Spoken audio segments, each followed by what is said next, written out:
Guys, deluded, you in the YouTubes and Golo Kante. I don't think we're playing in the Premier League. Correct me if I'm wrong. Next Sunday, I believe. Correct me if I'm wrong. We could be playing against City at this moment in time. I don't really care for the exact dates and schedule. We've got our next games against City anyways. But I believe in the week of OSTERSUNDS, we have not got a game on that Saturday or Sunday. Again, forgive me if I'm wrong. But we might as well preview the game now. Or, I mean, I've got time on a Sunday before I go off to football. I might as well do the preview now. So if anything changes, forgive me. But let's crack on, man. We know our last game didn't go to plan. Terrible performance against Spurs in the league. We can put the league to the back burner as much as we possibly can, because I mean the big reason for us wanting to win the Europa League, or the carrot of the Europa League, is to get in the Champions League, which is not going to happen via our league campaign. So how much really can we escape from our league? They both clearly intertwine. So yeah, but at least it's a time to put that to bed, at least for 90 minutes per se, and visit OSTERSUNDS. Now we play them. We're going there, and they having a winter break at the moment. I believe they've recently come back from it, and they won 3-0 against whatever side that was they played. But you could imagine that we should be sharper than them in that aspect, in the sense that I know there's a fixture pile up and there's another case for fatigue, but we're in the groove of our season, so we should be naturally sharper than them. The last time they played was the 7th of December, I believe.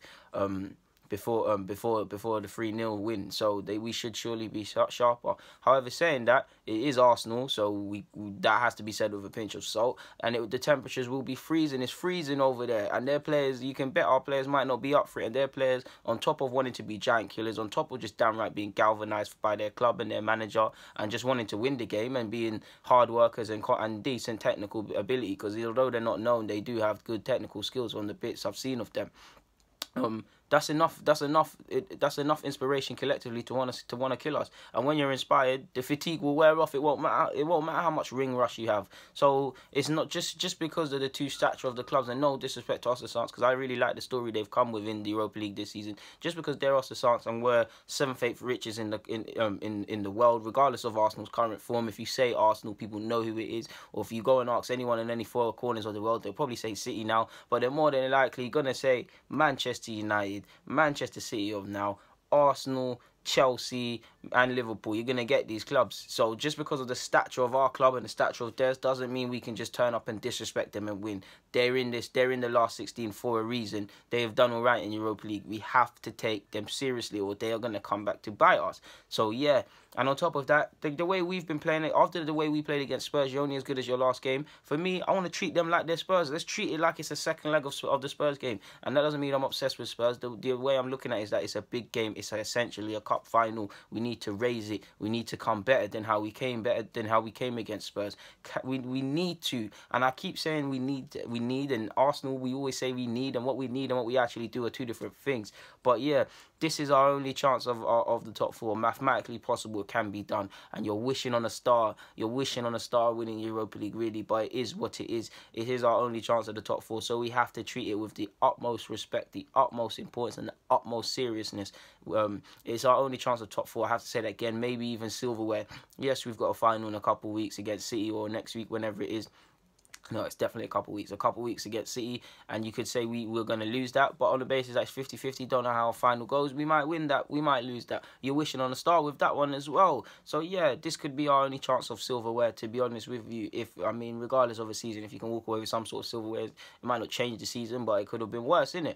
So yeah, and if nothing else, it gets the belief going again, man. It's an away game at the end of the day. Domestically, we've had a problem with away games. In fact, even Europa League away from home, we've struggled a bit. Even when we've won, we've struggled a bit. So this is a chance to win away from home, win in a hostile atmosphere, because the fans are going to be buzzing. This is the biggest team to come to their stadium. Forgive me if I'm wrong, unless Barcelona or something's gone. So it's going to be sold out. So we need to be at it. It's hostile. They're going to be, the 12th man are going to be crazy, similar to the Spurs game, similar to when we went to Swansea, similar to when we went to Bournemouth, similar to when we went to Southampton, even Southampton, I know, even Watford, I know, probably the two most the sets of fans quieter than Arsenal fans, or all three probably make the quietest section of fans in general. But yeah, like, we need to pattern up in that aspect, man. So we've got to name our best side or the strongest side we can. So without further ado, let's crack on with the side stuff. Now, I don't think Aubameyang can play in the Europa League. I keep hearing conflicting reports, but let's just discard him. Do we go with 3-5-2 or do we go with 4-3-3? A part of me thinks Wenger will go with 3-5-2 and bring players into the side, but I'll go with 4-3-3.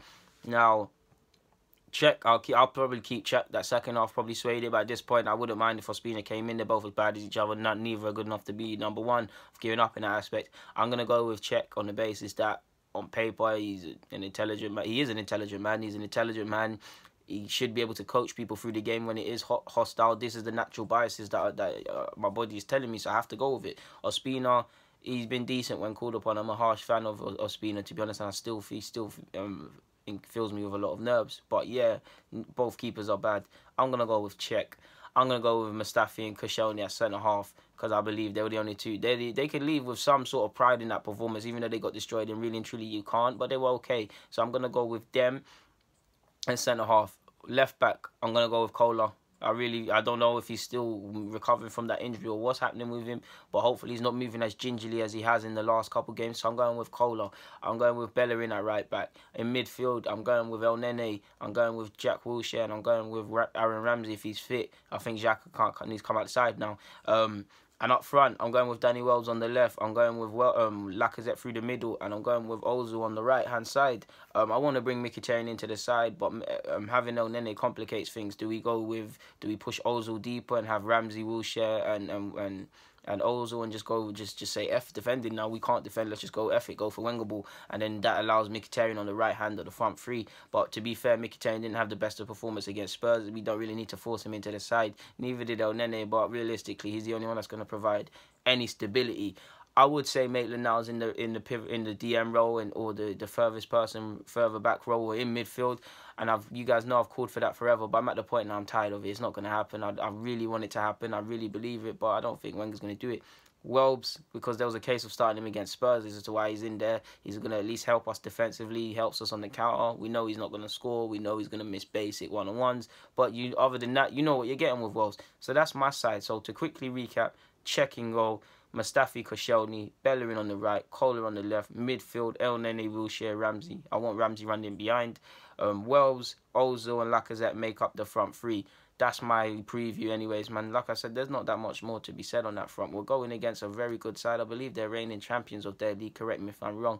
So any team who's champions, you've got to respect them. But yeah, guys, that's the Luna done. OSTERSUNDS versus Arsenal preview in Europa League in the first leg. I believe it kicks off at 6, so you guys are going to have to allow me. I finish work at 5:30, so I'm going to be dusting off home. Guys, the Guna YouTube's in Golo Kante. I'm out.